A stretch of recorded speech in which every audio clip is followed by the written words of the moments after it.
सद्भाव यात्रा को लेकर कांग्रेस नेता बृजेंद्र सिंह ने दी जानकारी। हरियाणा न्यूज पर बोले कांग्रेस नेता बृजेंद्र सिंह। हरियाणा में 6 से 7 महीने तक सद्भाव यात्रा चलेगी। छत्तीस बिरादरी का भाईचारा बनाए रखने के लिए यात्रा। बृजेंद्र सिंह ने भूपेंद्र सिंह हुड्डा और राव नरेंद्र सिंह को दी बधाई। नई जिम्मेदारी मिलने पर बृजेंद्र सिंह ने दी बधाई। हरियाणा में कांग्रेस पार्टी मजबूत हो रही है, बृजेंद्र सिंह ने कहा।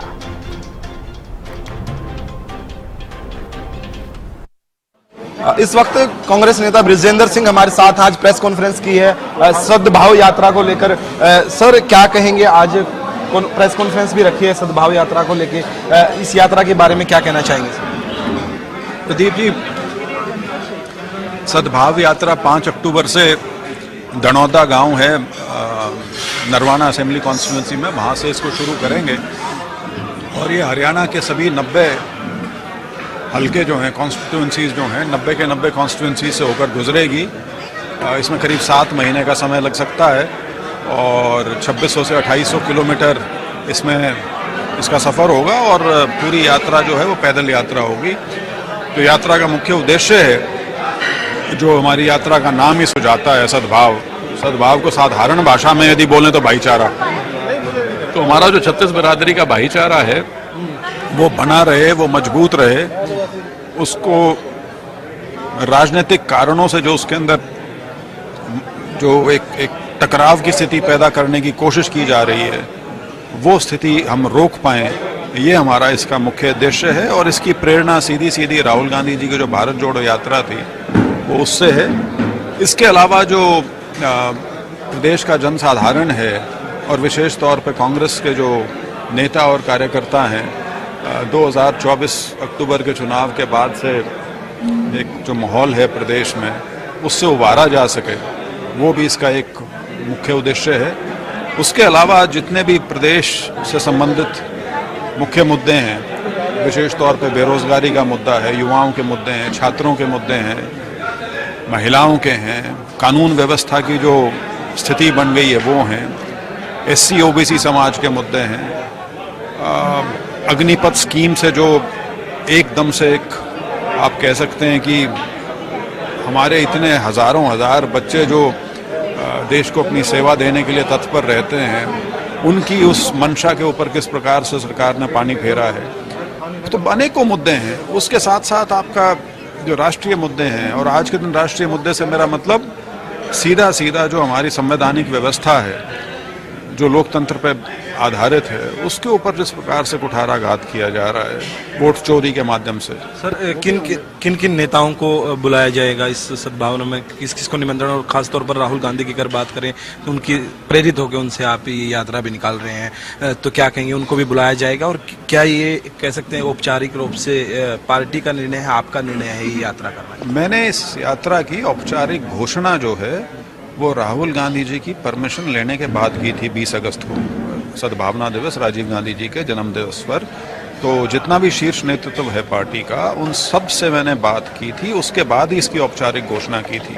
और राहुल गांधी जी को मैं यात्रा में निमंत्रण भी मैं दे के आ चुका हूँ अब तो। और जो आपने पूछा कि हम किस किस को बुलाएंगे, हम प्रदेश के हर कांग्रेसी को, खासतौर पर जो नेतृत्व की स्थिति में हैं, चाहे वो MLA हैं या वो जो इलेक्शन लड़े थे, सांसद हैं या सांसदी का इलेक्शन जो लड़े थे, और हर इलाके में जो प्रमुख कुछ कांग्रेस के जो लोग हैं, हम सबको इस यात्रा में बुलाएंगे। बहुत लोगों को हम निमंत्रण भेज भी चुके हैं और केंद्र के भी बहुत नेता हैं जिनको मैं स्वयं जाकर आमंत्रित कर चुका हूं। तो हमारा प्रयास ये रहेगा कि कोई इस वजह से ना छूट जाए कि हमने उनको नहीं बुलाया। हमारी तरफ से हम सबको बुलाएंगे। और देखिए, बहुत लंबी यात्रा है, करीब 7 महीने चलेगी।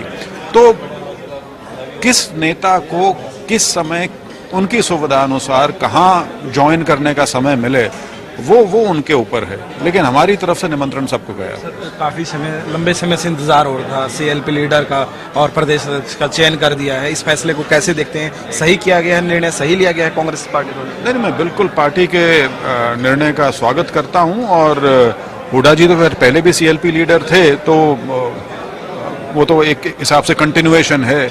लेकिन राव नरेंद्र जी को एक बहुत बड़ी जिम्मेवारी मिली है प्रदेश अध्यक्ष के नाते, तो हम सबको हम सब की तरफ से उनको बधाई, और इस उम्मीद के साथ कि वो पार्टी को पूरा इकट्ठा लेकर आगे बढ़ेंगे और जो पूरा संगठन नया जो बनने लग रहा है उसके माध्यम से पार्टी में एक नई शक्ति का संचार वो करेंगे, एक नई ऊर्जा का संचार करेंगे, और आने वाला समय जिसमें भाजपा का एक सशक्त तरीके से मुकाबला किया जा सके उसमें वो अपनी अग्रणी भूमिका निभाएंगे प्रदेश में। सर, अगर बात की जाए जिस तरीके से 1 साल का समय लग गया है इस फैसले में, तो इसके पीछे क्या कारण इतनी डिले? क्योंकि पहले भी सीएलपी थे, भूपेंद्र हुड्डा उनका पहले भी नाम आ सकता था। क्या मुद्दे क्या रहे कि किसी और नाम को लेकर भी चर्चाएं हुई है? क्या कुछ कहेंगे कि लंबा समय जो लंबा चला है, चलिए कोई उसमें ऐसी बड़ी बात नहीं है, क्योंकि चुनाव तुरंत खत्म होने के बाद तुरंत नए फैसले या जल्दीबाजी में कोई फैसला लेना वो भी कोई समझदारी की बात नहीं है। लेकिन लोगों में बहुत उत्सुकता रहती है कि कब होगा कब होगा। तो मैं तो ये कहता हूँ, भारतीय जनता पार्टी अपना राष्ट्रीय अध्यक्ष 1.5 साल से नहीं चुन पाई, और उनके प्रदेश में जो नेता हैं वो कांग्रेस के ऊपर कहते हैं कि ये अपने नेता नहीं चुन पाए। तो भाई इतना बड़ा राष्ट्रीय दल, सत्ताधारी पक्ष, वो जब 1.5 साल तक अपना राष्ट्रीय अध्यक्ष नहीं चुन पाता, तो आप समझ सकते हैं कि इन चीज़ों में समय लगता है, कोई दिक्कतें होती हैं हमेशा, बहुत सी चीज़ें ध्यान में रखकर करनी पड़ती हैं। तो अब फैसला हो गया। सर, आखिरी सवाल लेना चाहेंगे, क्या मैसेज क्या रहेगा? क्योंकि जिस तरीके से असंगठित हो रखी है कांग्रेस पार्टी की, मतलब कि कह सकते हैं कि अलग अलग गुटबाजी है, क्या उनको भी इकट्ठा करने की कोशिश इसके माध्यम से की जाएगी?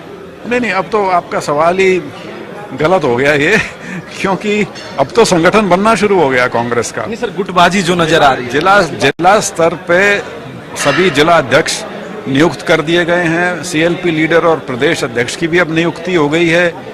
जो बाकी बची हुई जिला स्तर की या कॉन्स्टिट्यूएंसी ब्लॉक लेवल की जो कार्यकारिणी है वो भी सारी जल्दी बन जाएगी। तो एक संगठन बन के अब उभर गया है। तो मुझे लगता है कि अब पार्टी मजबूती से आगे बढ़ेगी, और हमारा जो प्रयास है सद्भाव यात्रा के नाते, इससे भी सारे कांग्रेसी इकट्ठे आएंगे। जिस तरीके से कैप्टन अजय यादव ने जो ट्वीट किया है, उन्होंने कहा है कि वो नाराज दिखाई दिए हैं, तो गुटबाजी अभी भी सामने कांग्रेस की आ रही है। ये गुटबाजी नहीं, इसको लोकतंत्र कहते हैं। लोकतंत्र का मतलब ही ये होता है कि आप अपने विचार की अभिव्यक्ति कर पाएं। ये कोई कम्युनिस्ट पार्टी या भारतीय जनता पार्टी आरएसएस की तरह नहीं है कि आपको एक लाइन दे दी और आप उसी लाइन को पिटे जाओ और थोड़ा भी दाएं बाएं ना बोल सको। कांग्रेस में विचार की अभिव्यक्ति है। अगर किसी को कोई चीज़ ठीक नहीं लगती वो उस बात को कह सकता है, और इस विश्वास के साथ कह सकता है कि उसको अन्यथा नहीं लिया जाएगा। तो उसको मैं उस नाते बिल्कुल नहीं देखता। इस वक्त हमारे साथ ब्रजेंद्र सिंह मौजूद थे, जिन्होंने तमाम जानकारी दी, और उन्होंने कहा कि विचार की अभिव्यक्ति करना जो है कर सकते हैं, कांग्रेस के अंदर इसका प्रावधान भी है। वीडियो जर्नलिस्ट अशोक के साथ प्रदीप शौकंद, हरियाणा।